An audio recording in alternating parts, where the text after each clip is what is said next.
बिस्मिल्लाहिर्रहमानिर्रहीम। अस्सलाम वालेकुम। मैं हूं सैरी शहजादी और आज मेरे पास एक बहुत ही इंटरेस्टिंग और शॉर्ट सी स्टोरी है आपके लिए, जिससे आपको बहुत ज़्यादा मोटिवेशन मिलेगी। ये कहानी है एक मिडिल क्लास लड़की की, जिसने मैट्रिक किया और अपने बलबूते पे, अपनी मेहनत से और किस किस मसाइल को देखते हुए वो जज बन गई। शुरू करते हैं स्टोरी को। एक लड़की जो बयान करती है कि वो एक मिडिल क्लास फैमिली से ताल्लुक़ रखती है और उसकी एंगेजमेंट जो है वो उसके मामूजात बेटे से हो जाती है। वो लड़की जो है वो थोड़े से सांवले रंग की है और इतना ज़्यादा वो खूबसूरत भी नहीं है, लेकिन उसका मामूजात बेटा जैसे ही इसके साथ एंगेजमेंट होती है, कुछ अरसे के बाद वो आउट ऑफ कंट्री चला जाता है पैसे कमाने की गर्ज से। और जब वो वहां जाता है तो वहां जाने के बाद कुछ अरसे बाद, 2 साल 3 साल बाद वो वापस आता है।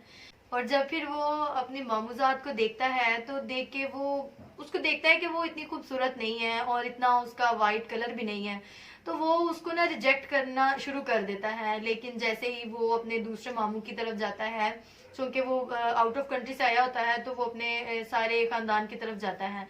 तो जब वो अपने फूफो की दूसरी बेटी को देखता है, दूसरे फूफो की बेटी को देखता है, तो वो उसको देख के उसको दूसरी पसंद आ जाती है। तो वो इसको रिजेक्ट कर देता है और मना कर देता है कि मैं इस लड़की के साथ शादी नहीं करूंगा, और दूसरी फूफो की बेटी के साथ वो जो है शादी करवा लेता है।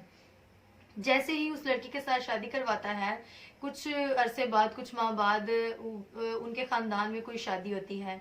तो वो जो सामने लड़की होती है वो भी उस शादी पे जाती है और जाकर जब वो कुछ रसूमात, मेहंदी की रसूमात हो रही होती हैं, वो अदा करती है, तो वो लड़का वहां पे आ जाता है और आकर ना तंज और मजाक से उस लड़की को तंज करना शुरू कर देता है और मजाक मजाक में उसको तकलीफ पहुंचाता है। हमारा रवैया जो है अक्सर ऐसे होता है कि हम मजाक में मजाक कर रहे होते हैं, लेकिन दूसरे की जो इज्जत है वो मजरूह हो रही होती है, उस वक्त हमें समझ नहीं आ रहा होता। और उस लड़के ने भी ऐसे ही किया, उसको ताने देने शुरू कर दिए कि देखो मेरी जो बीवी है वो तुमसे कई दर्जे खूबसूरत है, बहुत प्यारी है, तो तुम्हें मैंने छोड़ के बहुत अच्छा किया है कि तुम्हें तो किसी ने अपनाना ही नहीं है, जिस तरह का तुम्हारा रंग रूप है और ना तुम पढ़ी लिखी हो। वो इस तरह कह के उसको वहां से चला जाता है और वो लड़की वहां से रोते हुए अपने घर भाग जाती है।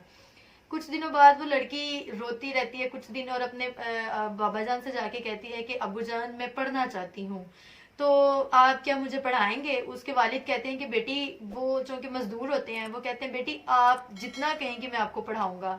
उसके वालिद उसको पढ़ा देते हैं। वो लड़की मैट्रिक पास करती है, उसके बाद इंटर करती है, बीए करती है। लेकिन जैसे वो बीए करती है तो उसके जो खानदान के लोग होते हैं उसको कहते हैं कि तुम क्या अपनी बेटी को पढ़ा रहे हो। उसके वालिद को ताने कसते हैं उसके खानदान वाले कि एक तो ये खूबसूरत भी नहीं है और तुम इसको पढ़ाई जा रहे हो, उसके ऊपर अपने पैसे जाया कर रहे हो, ये इसने कौन सा पढ़ के जज बन जाना है, तो तुम क्या इसको जज बनाओगे?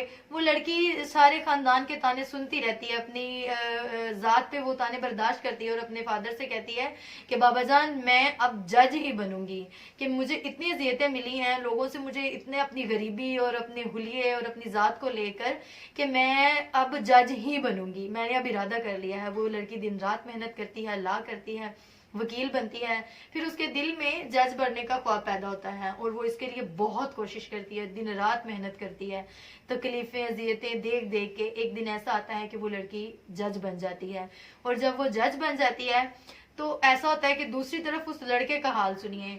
वो जिस लड़की से उसने शादी की होती है, वो उससे शादी के कुछ अरसे बाद वापस दोबारा बाहर चला जाता है और वहां जाने के बाद उस लड़की के अपने ससुराल वालों से जो मामलात हैं वो बिगड़ते जाते हैं दिन ब दिन। और जब वो वापस आता है तो इन दोनों के आपस में तनाजात बढ़ते जाते हैं, यहाँ तक तनाजात बढ़ जाते हैं कि वो लड़की कहती है, उसकी बीवी उस लड़के की कहती है कि मैं तुमसे तलाक लेना चाहती हूँ।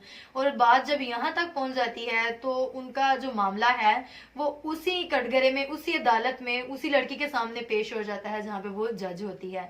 और जब वहां पे वो अदालत में वो मुकदमा पहुंचता है तो दोनों वकील जब बहस शुरू करते हैं, क्योंकि वो सामने लड़की जानती तो है कि उसके साथ क्या मामला पेश आया इन दोनों के साथ, लेकिन फिर भी वो दोनों वकला की जो है वो जिरा सुनती है।